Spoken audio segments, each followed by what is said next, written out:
ስጋችንን ነው የሚገድሉት፣ ነፍሳችንን የት ያገኙታል? የእስራኤላውያንም ደም ፈሷል። ያኔ ብቻ አይደለም እስካሁንም ድረስ እየፈሰሰ ነው። በምድር ላይ ያሉ ህንጻዎች በሙሉ ይፈርሳሉ። አሁን ውድ ዋጋ የወጣባቸው ህንጻዎች መፍረሳቸው አይቀርም። እኛም እንፈርሳለን፣ በስጋ እንሞታለን፣ እንበሰብሳለን። እስካሁን ድረስ እንኳን ከ133 የሚበልጡ እኔ ክርስቶስ ነኝ ብለው የተነሱ ሰዎች አሉ በዓለማችን ውስጥ። በንጹሃን ደም የሚታጠቡ ግፈኞች፣ ጨካኞች በነጻነት ይንቀሳቀሳሉ። የእግዚአብሔር ልጆች ግን በግፍ ይታሰራሉ፣ ይሰደዳሉ፣ ይፈናቀላሉ፣ ይገደላሉ በአሰቃቂ ሁኔታ። በምን ምክንያት? በክርስትናቸው ምክንያት። የክርስትና ምልክት ማተባቸው እየታየ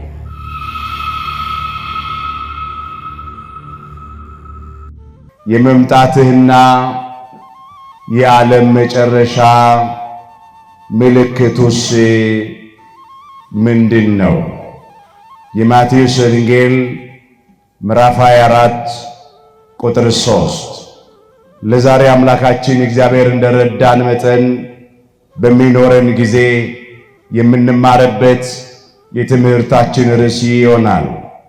ዛሬ በዚህ ርዕስ ለመማር የመረጥንበት ምክንያታችን በቤተ ክርስቲያናችን ሥርዓት መሠረት የዚህ የዐቢይ ጾም 5ኛው ሰንበት ደብረ ዘይት ተብሎ ይጠራል። ደብረ ዘይት የሚለው የቃሉ ትርጉም በቆሙ ደብር ማለት ተራራ ነው። ዘይት ደግሞ ዘይት ነው። በዚያ ተራራ ላይ የወይራ ዛፍ በብዛት ስላለበት ዘይት ደግሞ ከወይራ ዛፍ ተጨምቆ ስለሚገኝ ከዚህ የተነሳ ተራራው ይህን ስያሜ አግኝቷል።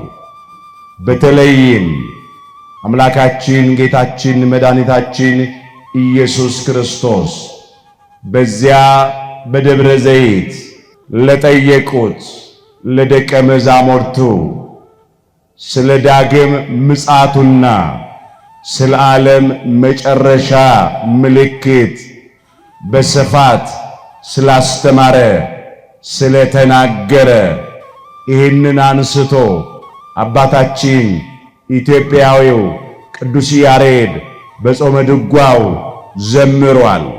የዚህ የዐቢይ ጾም 5ኛው ሰንበት የመዝሙሩ ርዕስ ራሱ ይህንን ነው የሚያመለክተው። የእስራኤላውያንም ደም ፈሷል። ያኔ ብቻ አይደለም እስካሁንም ድረስ እየፈሰሰ ነው።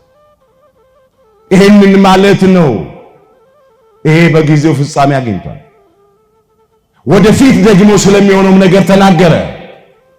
ስለ መጨረሻው ቀን፣ ስለ ዕለተ ምጽአት ዛሬም በዓለማችን ውስጥ የምናያቸው ምጽአትን የሚያስረሱ ዓለም የምታልፍ የማያስመስሉ ረዣዥም ሰማይ ጠቀስ ሕንፃዎች እንዲህ እንዳማረባቸው አይቀሩም፣ ይፈርሳሉ። በዚያ ቀን ሰማያት በታላቅ ድምፅ ያልፋሉ። የሰማይን ፍጥረት በትልቅ ትኩሳት ይቀልጣል። ምድርም በእርሷም ላይ የተደረገ ሁሉ ይቃጠላል ነው የሚለው። በምድር ላይ ያሉ ሕንፃዎች በሙሉ ይፈርሳሉ። አሁን ውድ ዋጋ የወጣባቸው ሕንፃዎች መፍረሳቸው አይቀርም። አዎ ሰማይና ምድር ያልፋል፣ ቃሌ ግን አያልፍም ነው ያለው። ሁልጊዜ የምንሰማው ቃል የምናውቀው ቃል ነው። ሁልጊዜ ይሄ ነው። እሱ ብቻ አይደለም፣ የተሰሩት ሕንፃዎች ብቻ ሳይሆኑ ሰሪዎቻቸው የሰው ልጆችም ይፈርሳሉ። የሰው ልጆች አካልም ይፈርሳል። እኛም እንፈርሳለን፣ በስጋ እንሞታለን፣ እንበሰብሳለን። የኛም አካል ሕንፃ እግዚአብሔር ስለሆነ አንደኛ ቆሮንቶስ ምዕራፍ 3 ቁጥር 9 ላይ የእግዚአብሔር ሕንፃ ናችሁ ይላል። እግዚአብሔር በእጆቹ ያበጃጀን በመዳፎቹ የቀረጸን ግሩምና ድንቅ አድርጎ የሰራን እኛ የእግዚአብሔር ሕንፃዎች ነን።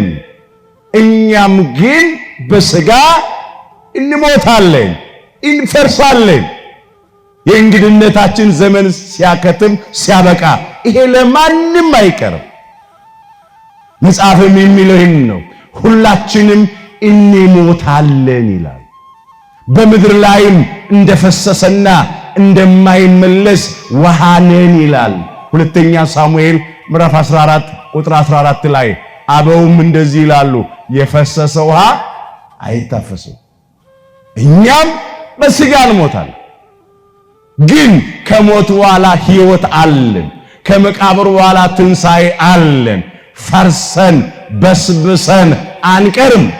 በትንሣኤ ዘጉባኤ በዕለተ ምጽአት በመጨረሻው ቀን እንነሳለን። የሁላችንን ትንሣኤ አምላካችን እግዚአብሔር የክብር ያድርግልን። ሶስተኛ እናያለን ያልነው ምልክቶቹ ምንድን ነበሩ? እነሱን እንዘርዝራለን። የመጀመሪያው ምልክት ሃይማኖታዊ ጉዳይ ነው። እንዲህ አለ፣ ማንም እንዳያስታችሁ ተጠንቀቁ አለ። ለምን? ብዙ ሐሰተኞች ክርስቶሶች ይነሳሉና እኔ ክርስቶስ ነኝ እያሉ በስሜ ይመጣሉና ብዙዎችንም ያስታሉ አለ። ብዙ ሐሰተኞች ክርስቶሶች ይመጣሉ። የሐሳዊው መሲህ የሐሰተኛው ክርስቶስ መንገድ ጠራጊዎች ናቸው። እነኚህ በቅዱሳን ሐዋርያት ዘመንም ተነስተው ነበረ። እነ ቴዎዳስ ዘግብፅ፣ እነ ይሁዳ ዘገሊላ እኔ ክርስቶስ ነኝ እያሉ ተነሱ። ብዙዎችንም አስከተሉ። እነሱም ጠፉ። የተከተሏቸውም እንደ ምናምን ሆነው ተበትነው ጠፍተው ቀሩ ይላል። የሐዋርያት ሥራ ምዕራፍ 5 ቁጥር 36 ጀምሮ የተመዘገበውን ማየት ትችላላችሁ። ይሄንን ማለት ነው። ከዚያም በኋላ በየዘመናቱ እኔ ክርስቶስ ነኝ የሚሉ ሰዎች ተነስተው ነበር።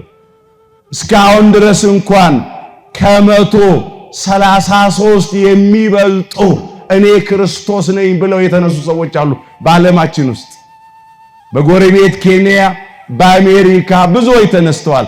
በሀገራችን በኢትዮጵያ እንኳን በአጼ ሰርጸ ድንግል ዘመነ መንግስት በአማራ ሳይንት አካባቢ እኔ ክርስቶስ ነኝ ብሎ አንድ ሰው ተነስቶ ነበር። የቤተክርስቲያን ታሪክ እንደሚነግረን ማለት ነው።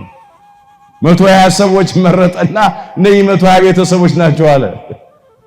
ከዚያ በኋላ ግን እሱም ጠፋ፣ ተከታዮቹም ጠፉ። በዚህ ዓለም ስንኖር መከራ አለብን። የመከራው አይነት ይለያያል፣ መጠኑ ይለያያል። ግን ክርስትናና መከራ አይነጣጠሉም። ክርስትና የመስቀል ጉዞ ነው። መንገዱ ቀጭን ነው፣ ደጁ ጠባብ ነው፣ ጉዞ የተራራ ነው። ያለ ፈተና ዋጋ የለም፣ ያለ መከራም ክብር የለም። በዓለም ሳላችሁ መከራ አለባችኋልና ነገር ግን አይዟችሁ ደግሞ አለ እኔ ዓለምን አሸንፌዋለሁ አለ። አምላካችን ኢየሱስ ክርስቶስ መከራ ተቀብሎ መከራ እንዳለብን ነው ያሳየን። ከቃል ይልቅ ተግባር ይሰብካል። በተግባር አሳይቷል። ዓለም እንኳን ለኛ ለአምላክም አልተኛም። ዓለም ወንበዴውን፣ ማጅራት መቺውን፣ ነፍሰ ገዳዩን፣ በርባንን ፈቶን የለቀቀው የሰላምን አምላክ፣ የሰላምን አባት፣ የሰላምን አለቃ፣ የሰላምን ንጉሥ ኢየሱስ ክርስቶስን ደግሞ ሰቅሎን የገደለው። ዓለም ዛሬ እየታወከ ሰላም አጥቶ የሚኖረው ሰላሙን ሰቅሎ ስለገደለ ነው። ሁልጊዜ እንደዚህ ነው። ዛሬም በርባኖች፣ ወንበዴዎች፣ ነፍሰ ገዳዮች፣ ማጅራት መቺዎች፣ በንጹሃን ደም የሚታጠቡ ግፈኞች፣ ጨካኞች በነጻነት ይንቀሳቀሳሉ፣ እንደፈለጋቸው ይመላለሳሉ። ንጹሃን ክርስቲያኖች የእግዚአብሔር ልጆች ግን በግፍ ይታሰራሉ፣ ይሰደዳሉ፣ ይፈናቀላሉ፣ ይገደላሉ በአሰቃቂ ሁኔታ። በምን ምክንያት? በክርስትናቸው ምክንያት። የክርስትና ምልክት ማተባቸው እየታየ መስቀላቸው እየታየ በዚያን ቀን ለመከራ አሳልፈው ይሰጧቸዋል። ይገድሏችሁማል አለና ስለ ስሜን ያለው ስለምኔ በአሕዛብ ሁሉ የተጠላችሁ ትሆናላችሁ። በስሙ ስላመንን፣ በስሙ ስለተጠራን፣ በስሙ ስለምንሰበሰብ፣ በስሙ ስለምንመሰክር፣ በስሙ እውነት ስለምንናገር፣ በስሙ እንደ ቸርነቱ ጽድቅ ለመስራት ስለምንፍጨረጨር ይሄ ነው እየሆነ ያለው። ካህናት፣ ዲያቆናት፣ የሃይማኖት አባቶች፣ ክርስቲያኖች፣ ምእመናት በግፍ ሲገደሉ አይተናል። እንደ በግ እንደ ዶሮ ሲታረዱ፣ እንደ ጎመን ሲቀረደዱ፣ ቁልቁል ሲሰቀሉ፣ በእሳት ሲቃጠሉ ሲለበለቡ፣ እንደ ሽንኩርት ሲከተፉ፣ መሬት ለመሬት ሲጎተቱ እጅግ በሚያሳዝን ሁኔታ ይህን እኮ ተመልክተናል። ለመከራ አሳልፎ ይሰጧቸዋል፣ ይገድሏችሁም በአደባባይ ላይ። ይሄ ሰው ያወቀው ፀሐይ የሞቀው የአደባባይ ምስጢር ነው። እኔ መጽሐፍ እየጠቀስኩ ከምነግራችሁ በላይ ዘመኑን መዋጀት ነው ይናገራል። ክርስቲያኖች አሁን በገዛ ሀገራችን ስደተኞች ሆነናል። ቤተ ክርስቲያን መስቀል ላይ ናት። ክርስቲያኖች ስደት ላይ ነን። ይሄ ምልክት እየደረሰብን ነው። ነገር ግን አይዟችሁ ወገኖቼ፣ እኛ ከሞት በኋላ ሕይወት አለን። ከመቃብር በኋላ ትንሣኤ አለን። እርግጥ ሩቅ ነበር የምንሰማው በፊት። አሁን የዛሬ 7 ዓመት አካባቢ በሊቢያ ክርስቲያኖች በሰይፍ ተቀሉ፣ በጥይት ተደበደቡ። ጣዖት አምልኩ፣ ሃይማኖታችሁን ካዱ ተብለው ስንሰማ ነበረ። እነሱ ግን ክደን በሥጋ በምድር ላይ ከምንኖር አምነን ብንሞት ይሻለናል አሉ። ማተባችንን ከምንበጥስ አንገታችን በሰይፍ ይቀላ፣ ሰውነታችን በጥይት ተደብድቦ ይሙት አሉ። በደማቸው ለመንግሥተ ሰማያቷ ሰርግ ቤት ተሞሸሩ። የ21ኛው ክፍለ ዘመን ሰማዕታት ናቸው። በረከታቸው ይደርብን፣ ክብር ይግባቸው። እነሱ ብቻ ግን አይደሉም። ብዙ ኢትዮጵያውያን የኢትዮጵያ ኦርቶዶክሳዊት ተዋሕዶ ልጆች በተለያዩ ከተማዎች በግፍ በሃይማኖታቸው ምክንያት ሲገደሉ አይተናል። የቱን ላንሳ? የአርሲ የዶዶላውን፣ የባሌ ሮቤውን፣ የአሳሳውን፣ የአዳባውን፣ የጅጅጋውን፣ የወለጋውን፣ የቤኒሻንጉል ጉሙዙን የቱን ላንሳላችሁ? ካህናት፣ በዕድሜ የገፉ መነኮሳት፣ መነኮሳያት፣ ለሀገር የሚጸልዩ የሃይማኖት አባቶች በግፍ እኮ ሲገደሉ አይተን በአሰቃቂ ሁኔታ። በምን ምክንያት? በሃይማኖታቸው ምክንያት ብቻ ወንጌል እንደ ወንጀል ተቆጥሮ ማለት ነው። ክርስትና ወንጌል እኮ ፍቅር ነው። ወንጌል እኮ ሰላም ነው። ክርስቲያኖች እኮ ሰላማውያን ናቸው። ክርስቲያኖች እኮ ለወገኖቻቸው ስጋት እኮ አይደሉም። ግን የሚያሳዝን ነው። ያልታደሉ ሰዎች አይምሯቸውን የጣሉ የዲያብሎስ ማደሪያዎች የሆኑ ጨካኞች፣ አረመኔዎች ሰዎች ዛሬ በእንደዚህ በሚያሳዝን ሁኔታ ክርስቲያኖችን እያሳደዱና እየገደሉ ነው። በጣም ይከብዳል። ግን አይዟችሁ፣ ወደ እግዚአብሔር መንግሥት በሉ በብዙ መከራ እንገባ ዘንድ ያስፈልገናል። የሐዋርያት ሥራ ምዕራፍ 14 ቁጥር 22 ላይ ተመዝግቧል። የሥጋ ሞት ሃይማኖታቸውን ላጸኑ ምግባራቸውን ላቀኑ ሰዎች ወደ እግዚአብሔር የሚሄዱበት መንገድ ነው። ከምድር ወደ ሰማይ የሚወጡበት መሰላል ነው። ከሚያልፈው ዓለም ወደማያልፈው ዓለም የሚሸጋገሩበት ድልድይ ነው። ከዚህ ዓለም ውጣ ውረድ፣ መከራና ጭንቅ የሚያርፉበት የሚገላገሉበት ነው። ብቻ ክርስቲያን ሆኖ መሞት ነው። አምኖ መሞት።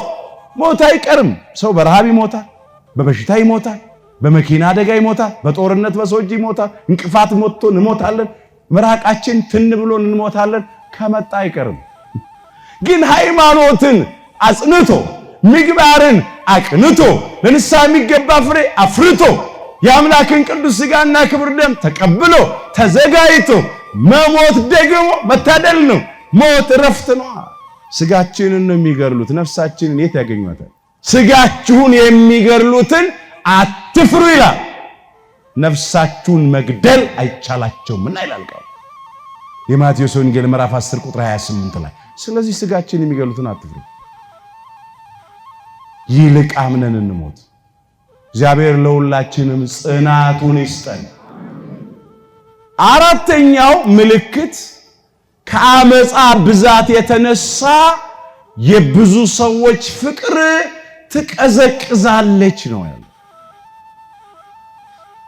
ከኃጢአት ከሐሰት ብዛት የተነሳ የብዙ ሰዎች ፍቅር ትቀዘቅዛለች፣ ታንሳለች። ፍጹም ፍቅር፣ እውነተኛ ፍቅር፣ የልብ ፍቅር ይቀዘቅዛል፣ ያንሳል። የታላውን ፍቅር እስቲ ቤተሰብ ውስጥ እንሂድ። ባል ከሚስት ጋር፣ ሚስት ከባል ጋር፣ ወላጆች ከልጆች ጋር፣ ልጆች ከወላጆች ጋር፣ ጎረቤት፣ እንደ ማህበረሰብ እስቲ እንደ ሀገር እንደ ኢትዮጵያ እስቲ ፍቅር አለ ወይ? አገልጋዮች እርስ በርሳችን ፍቅር አለ? ምእመናት እርስ በርስ ፍቅር አለ?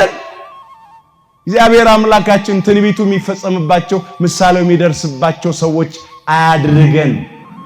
ትንቢቱ ይፈጸም ዘንድ ግድ ነው። ምሳሌው ይደርስ ዘንድ ግድ ነው። ፍቅር ትቀዘቅዛለች፣ ታንሳለች ብሏል። መቀዝቀዟ ግድ ነው። ግን እኛ የዛ ተባባሪዎች እንዳንሆን ነው ጥያቄው።